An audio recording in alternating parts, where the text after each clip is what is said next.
శ్రీమహాగణాధిపతయే నమః. ఓం గురుభ్యో నమః. ఓం శ్రీమాత్రే నమః. పరమేశ్వర స్వరూపమైనటువంటి జ్యోతిష, వాస్తు మరియు ఇతర అనేకమైనటువంటి శాస్త్రములను మనకు అందించినటువంటి మహర్షులకి నమస్కారం. అరుణాం కరుణాతరంగితాక్షీం ధృతపాశాంకుశపుష్పబాణచాపాం అనిమాదిభిరావృతాం మయూకైః అహమిత్యేవ విభావయే భవానీం. శ్రీమాత్రే నమః.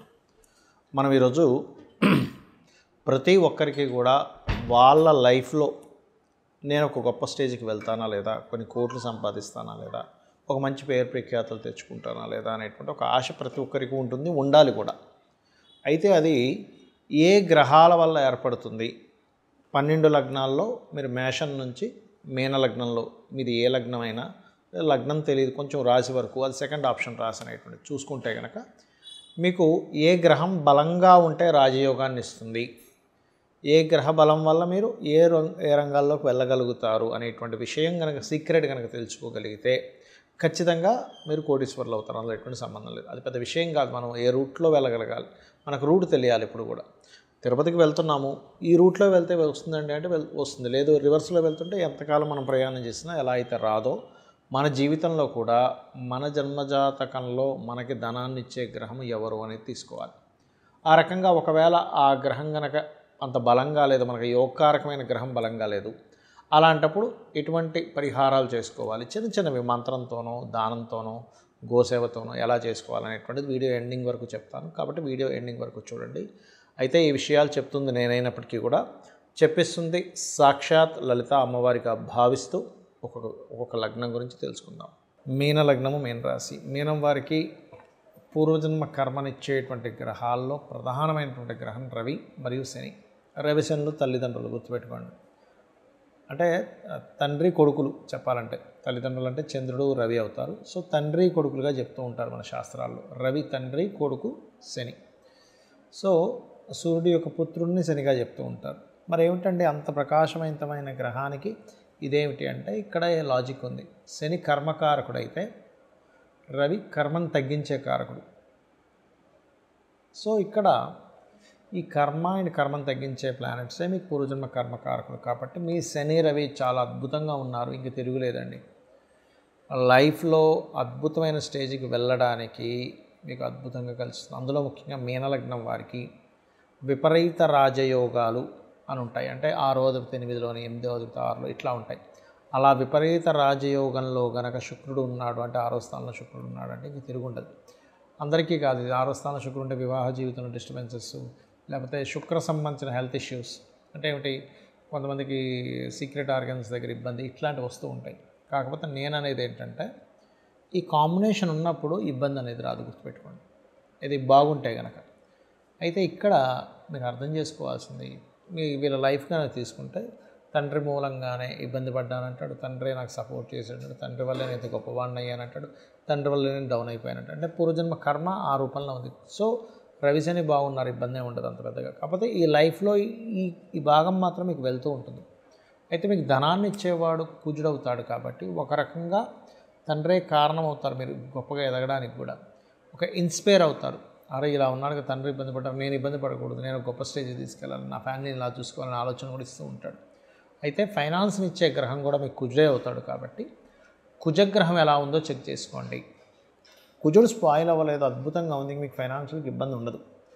కుజుడు పాడైతే ఏ గ్రహాల ద్వారా స్పాయిల్ అయిందో చూసుకుంటూ పంచమాధిపతి చంద్రుడు అంటే రాజరాజేశ్వరి అమ్మవారి ఆరాధన చేస్తూ లగ్న పంచమ భాగ్యాధిపతులు గురువు, కుజుడు, చంద్రుడు అవుతారు. కాబట్టి ఈ గ్రహాలు ఎలా ఉన్నాయో చెక్ చేసుకోండి. ఎందుకంటే చంద్రుడు పాడైన వాళ్ళని నేను చూసినప్పుడు రాంగ్ డెసిషన్స్ వల్లే వాళ్ళు ఇబ్బంది పడ్డారు.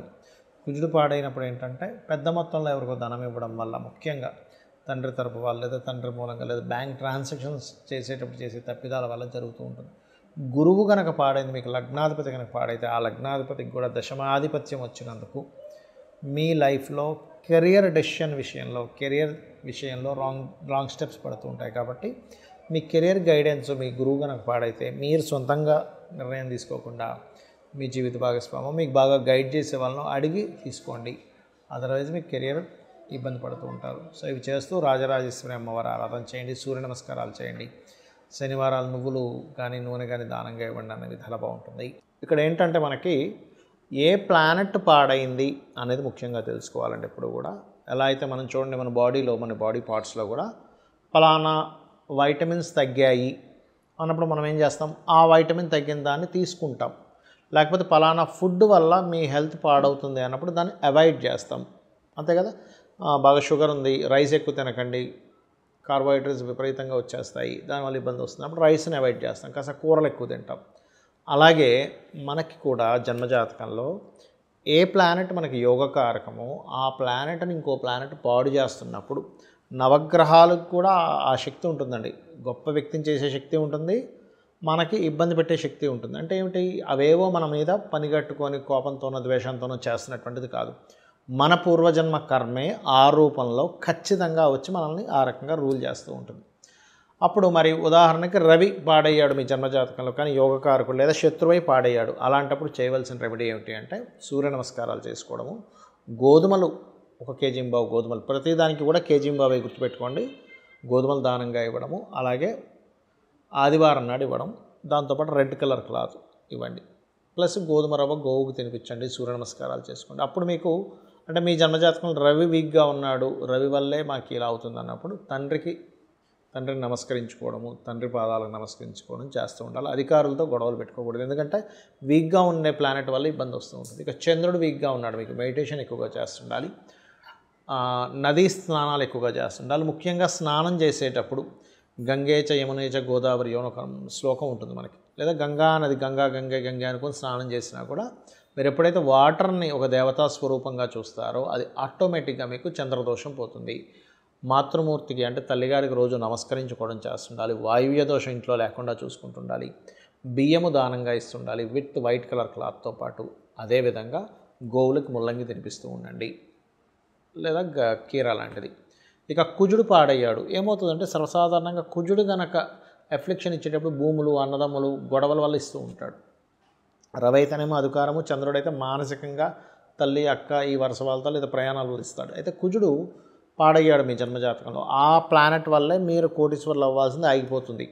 అప్పుడు చేయవలసింది ఏంటంటే కందులు దానంగా ఇవ్వడం, రెడ్ కలర్ క్లాత్, స్కందుడిని ఆరాధించడం, ఎక్కువగా సుబ్రహ్మణ్యేశ్వర స్వామిని ఆరాధించడము, గొడవల జోలికి వెళ్లకుండా ఉంటే చాలండి. ఎందుకంటే ఆ రూట్లోనే మీకు ఇబ్బంది ఇస్తుంది అన్నప్పుడు, చిన్న ఉదాహరణ, ఒక కర్వ్ ఉంది, స్పీడ్గా వెళ్తానే పడతాడు అన్నప్పుడు ఏం చేస్తాం, స్పీడ్గా వెళ్ళాం అక్కడ ఆ కర్వ్ దగ్గర. చిన్న లాజిక్, మరొక ఏం లేదు, స్లోగా వెళ్తే కర్వ్ తిరిగిపోతాం, యాక్సిడెంట్ అవ్వదు. అలాగే కుజగ్రహం పాడైనప్పుడు ల్యాండ్స్ కొనేటప్పుడు జాగ్రత్తగా ఉండాలి, ఎందుకంటే ల్యాండ్స్లో ఇరుక్కుపోతారు ఇక్కడ వీళ్ళు, కుజుడు బుధుడు ఎవరు పాడైనా కూడా. అలాగే అదేవిధంగా మీకు గొడవలు, ముఖ్యంగా డిపార్ట్మెంట్ వాళ్ళతో, పోలీసులతోని, యంగ్స్టర్స్తో అనవసరం గొడవలు పెట్టుకోకూడదు.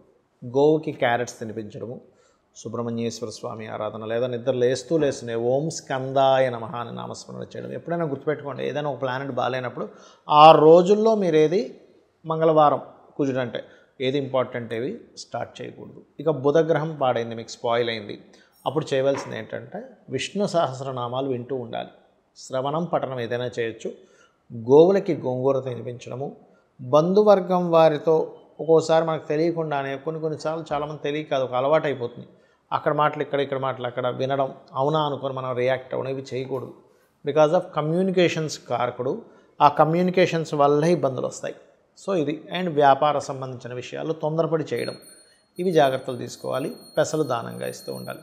ఇక గురుగ్రహం పాడైంది మీ జన్మజాతకంలో, అప్పుడు ఏమిటి అని చెప్పి చూసుకున్నట్లయితే గురువు ప్రధానంగా ఇక్కడ గురుగ్రహం పాడైనప్పుడు మిస్గైడింగ్స్ ఎక్కువగా జరుగుతూ ఉంటాయి.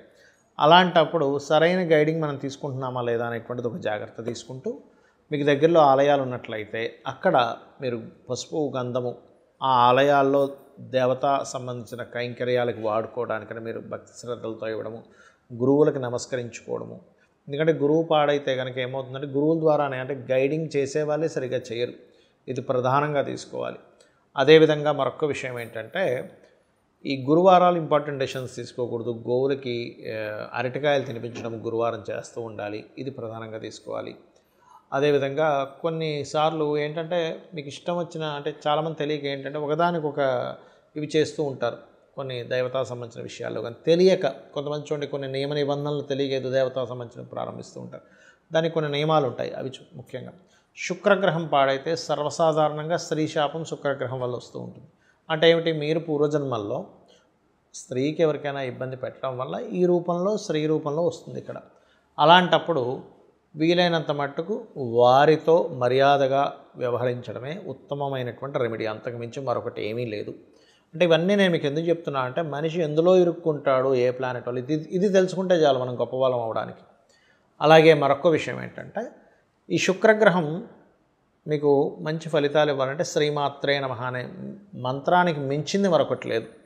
అలాగే శుక్రవారాలు, శుక్రుడు పాడయ్యాడు, షష్టాష్టకాల్లో ఉన్నాడు, లేకపోతే పాపగ్రహాలతో కలిసి ఉన్నాడు, ఎటువంటి ఇంపార్టెంట్ డెసిషన్స్ కానీ ఏవి కూడా శుక్రవారం తీసుకోకండి. శ్రీమాత్రే నమః మంత్రము, విష్ణు లలితా సహస్రనామాలు చదవడము, గోవులకి 3 చపాతీలు తేనె పూసిన నూనె వేయకుండా కాల్చిన చపాతీలు 3 చపాతీలు తినిపిస్తూ ఓం సంపత్కరీ సమారూఢ సింధుర వ్రజ సేవితాయ నమః చేస్తూ ఉండండి. ఇక శని అంటే సహజంగా రోగానికి కారకుడు, లేట్ అవ్వడము, అన్నీ కొంచెం అవమానాలు పడడం జరుగుతూ ఉంటాయి. బాగోపోతే, బాగుంటే ఆయనే గొప్ప వరాన్ని ఇచ్చినట్టుగా అన్ని అద్భుతంగా కొన్ని తరాలు సరిపోయేంత దానాన్ని కూడా ఆయన ఇస్తాడు, ఆస్తుల్ని. కానీ నూనె దానంగా ఇవ్వండి. శని మీకు వీక్గా ఉన్నాడంటే నూనె దానంగా ఇవ్వడం, గోలుకి బెల్లం తినిపించడం, నువ్వులు దానంగా ఇవ్వడం, శుక్రుడికి అయితే బొబ్బర్లు దానంగా ఇవ్వడం, ఇవి చేయండి. అలాగే విత్ బ్లూ కలర్ క్లాత్తో. ఇక రాహుకేతువులు కనుక అయ్యారంటే, రాహువు ముఖ్యంగా ఏంటంటే మీకు ఇల్యూజన్, అంటే ఏదో జరిగిపోతుందని ఒక భయాన్ని క్రియేట్ చేస్తాడు. కేతు ఏంటంటే నాకేం అవసరం లేదనేటువంటి ఒక రకమైన స్థితికి తీసుకెళ్ళిపోతాడు. అంటే నాకేమీ అక్కర్లేదు, నాకేం పట్టట్లేదు అనేటట్టుగా. అంటే ఇది వైరాగ్యము అండ్ మోసపోవడానికి రాహు కూడా కారకుడవుతాడు. కాబట్టి మీరు రాహుగ్రహం బాగా వీక్గా ఉంది, ఇబ్బంది పడుతున్నాము అన్నప్పుడు మీరు చేయవలసింది ఏమిటంటే దుర్గా ఆరాధన, మినుములు దానంగా ఇవ్వడం. కేతు వీక్గా ఉన్నాడు అన్నప్పుడు గణపతి ఆరాధన, ఉలవలు దానంగా ఇవ్వడం చేయండి. ఉలవలతో మల్టీ కలర్ క్లాత్, మినుములతో సిమెంట్ కలర్ క్లాత్ దానంగా ఇవ్వండి. ఖచ్చితంగా ఇది చేయడం వల్ల రాహు తాతగారిని ఎక్కువగా నమస్కరించుకుంటూ ఉండాలి. కేతు అయితే అమ్మమ్మని నానమ్మని ఎక్కువ నమస్కరించుకుంటూ ఉంటే వాళ్ళ బ్లెస్సింగ్స్తో మీకు ఉండేటువంటి దోషాలు పోతాయి, అమ్మవారి అనుగ్రహం కూడా మీకు కలుగుతుంది. శ్రీమాత్రే నమః.